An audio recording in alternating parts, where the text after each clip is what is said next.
Togo, transformons notre système éducatif pour le XXIe siècle. Publié le 8 octobre 2022 par Miadjo à l'occasion de la Journée mondiale de l'enseignant. La transformation de l'éducation commence avec les enseignants. Tel est le thème de la Journée mondiale de l'enseignant de 2022. Journée qui a lieu chaque année le 5 octobre pour se pencher sur la condition des enseignants et leur rendre hommage. Ce qui est intéressant en cette année 2022, c'est que cette journée fait suite au sommet sur la transformation de l'éducation qui s'est tenu du 16 au 19 septembre 2022, en marge de la 77e Assemblée générale de l'ONU, avec pour objectif de placer l'éducation au premier rang de l'agenda politique mondial, afin de semer les graines nécessaires à la transformation de l'éducation dans un monde qui évolue rapidement. Lors de ce sommet, rappelons les derniers chiffres publiés par l'UNICEF, qui constate que 70% des enfants de 10 ans dans les pays pauvres sont incapables de lire un texte élémentaire. Antonio Guterres,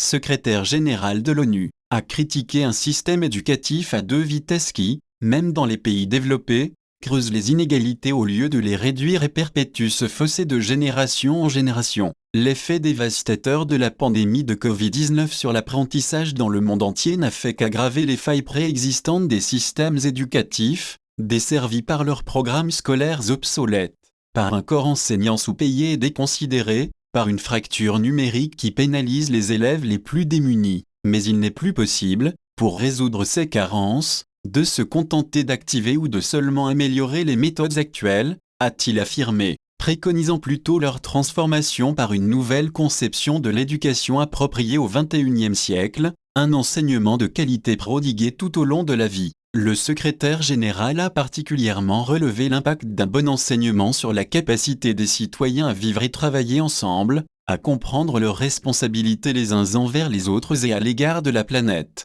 Voilà pourquoi la transformation de l'éducation commence avec la transformation des enseignants. Celle-ci ne concerne pas que les autorités en charge de l'éducation, car pour que le monde change, pour que les inégalités sociales diminuent, pour que la pauvreté recule, il faut que nous tous, citoyens, nous nous mobilisions pour notre propre transformation et mieux encore pour le renouvellement en profondeur de ce qui est donné aux enfants par les enseignants, l'éducation. C'est donc en ma qualité de citoyenne que je prends la parole à l'occasion de cette journée mondiale des enseignants, le sommet mondial sur la transformation de l'éducation nous invitant à apporter notre pierre à la transformation de la société par le renouvellement de l'éducation. J'ai décidé de commencer par m'adresser de nouveau aux spécialistes de l'analyse politique de notre pays. Il m'a semblé, en effet, important de leur poser quelques questions destinées à nous éclairer, nous les citoyens, sur notre droit à donner notre point de vue sur la gestion du système éducatif national.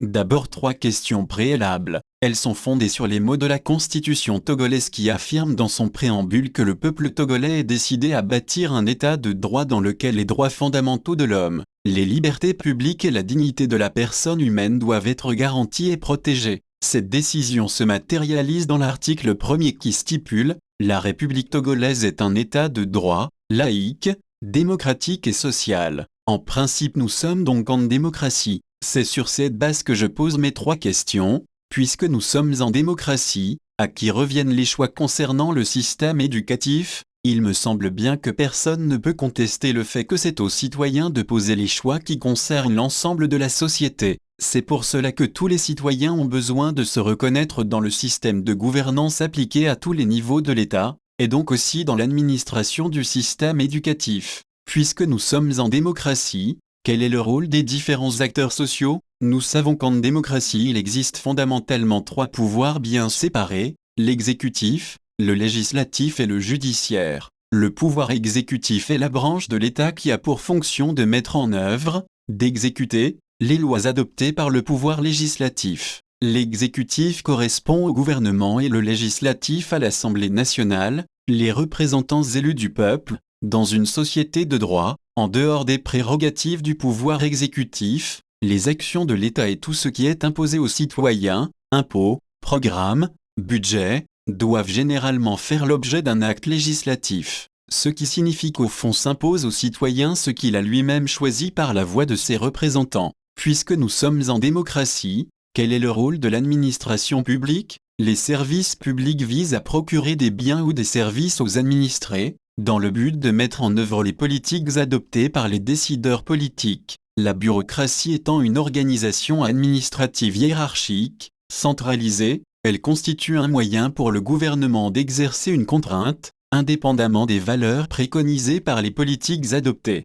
Si l'on en croit le point de vue classique de Max Weber, la bureaucratie peut par conséquent se mettre au service de n'importe quel maître, Gallerilli, l'administration publique et la satisfaction des citoyens par rapport à la démocratie. Observation transnationale, une revue internationale des sciences administratives 2013-4. En fonction de ces rappels, on se rend compte que les orientations à donner à un système éducatif dépendent d'abord et avant tout des citoyens. Le pouvoir exécutif, représenté par les différents ministres en charge de l'éducation, doit prendre ses décisions en vue d'exécuter ces orientations avec l'aide d'une administration qui est à son service. Ainsi, j'ai une réponse à ma véritable question fondamentale. Puisque nous sommes en démocratie qui peut s'exprimer à propos du système éducatif, tout citoyen peut, et même plus que cela, tout citoyen doit s'exprimer à propos du système éducatif, sinon il est responsable des lacunes et dysfonctionnements qu'on pourrait reprocher à ce système éducatif et donc à ses principaux acteurs. J'espère que nous, les citoyens togolais, prendrons l'habitude de donner publiquement notre opinion quant à l'éducation offerte aux enfants et aux jeunes togolais par l'État. Cela donnera par la même occasion l'habitude aux administrateurs du système éducatif d'entendre toute opinion critique en toute sérénité. À l'occasion de la Journée mondiale de l'enseignant qui rappelle aux citoyens de travailler à la transformation du système éducatif, je prends la parole. À ce propos, Antonio Guterres a invité les gouvernements à faire des efforts pour résoudre la pénurie mondiale d'enseignants et à améliorer leur formation pour qu'ils s'érigent en facilitateurs du savoir, capables d'apprendre à apprendre plutôt que de se contenter de transmettre des connaissances toutes faites. J'en appelle alors à toi, citoyen togolais, pour participer à la transformation des enseignants togolais. C'est pourquoi je pose un certain nombre de questions dans lesquelles, je crois, tu te retrouveras et pour lesquelles nous avons tout besoin de réponses. Pour avoir des enseignants qui ne se contentent pas de transmettre des connaissances toutes faites, ne faudrait-il pas donner une importance particulière à leur formation? Alors, pourquoi a-t-on fermé les écoles normales d'instituteurs, ENI, et redéployé les professeurs d'ENI dans les inspections? Et lorsqu'on organise un recrutement, les 3 journées de formation qu'on offre aux nouveaux enseignants suffiront-elles à en faire des facilitateurs du savoir? Comment comprendront-ils même ce concept de facilitateur si eux-mêmes n'ont pas été formés dans ce sens, dans la mesure où après leur formation accélérée ils sont souvent obligés de reproduire ce qu'ils ont vu faire? Comment réagir de manière appropriée à la pénurie des enseignants? En organisant des recrutements, bien sûr, et c'est ce qui est fait. Ne faudrait-il pas également s'appuyer sur l'enseignement privé qui a en charge tant d'enseignants qui font un excellent travail? À cause de cette contribution inestimable aux devoirs de l'État, ne serait-il pas préférable de subventionner cet enseignement privé en lui laissant ses enseignants tout en prenant en charge leur rémunération? Et tous les autres enseignants qui sont déjà sur le terrain,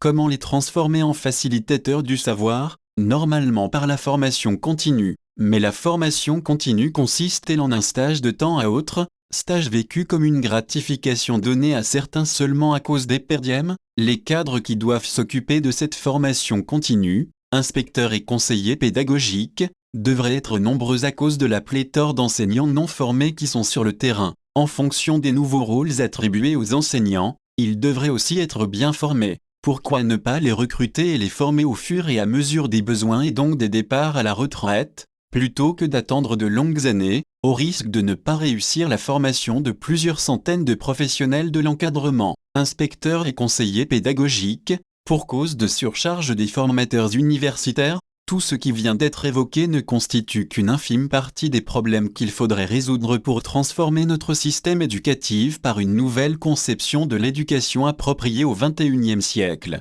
un enseignement de qualité prodigué tout au long de la vie. Aussi, ma sœur, mon frère, enseignant togolais, ne serait-il pas temps de prendre conscience de notre rôle? Ne serait-il pas temps que l'on trouve parmi nous des personnes ressources, pour éviter d'aller de modification superficielle en modification superficielle de notre système éducatif? Et surtout, ma sœur, mon frère, citoyen togolais, Ne serait-il pas temps de jouer notre véritable rôle pour définir ensemble l'éducation togolaise pour le XXIe siècle au lieu de prendre comme seule référence une réforme vieille de presque un demi-siècle, celle de 1975, Lomé, le 4 octobre 202 par Maris Kachi.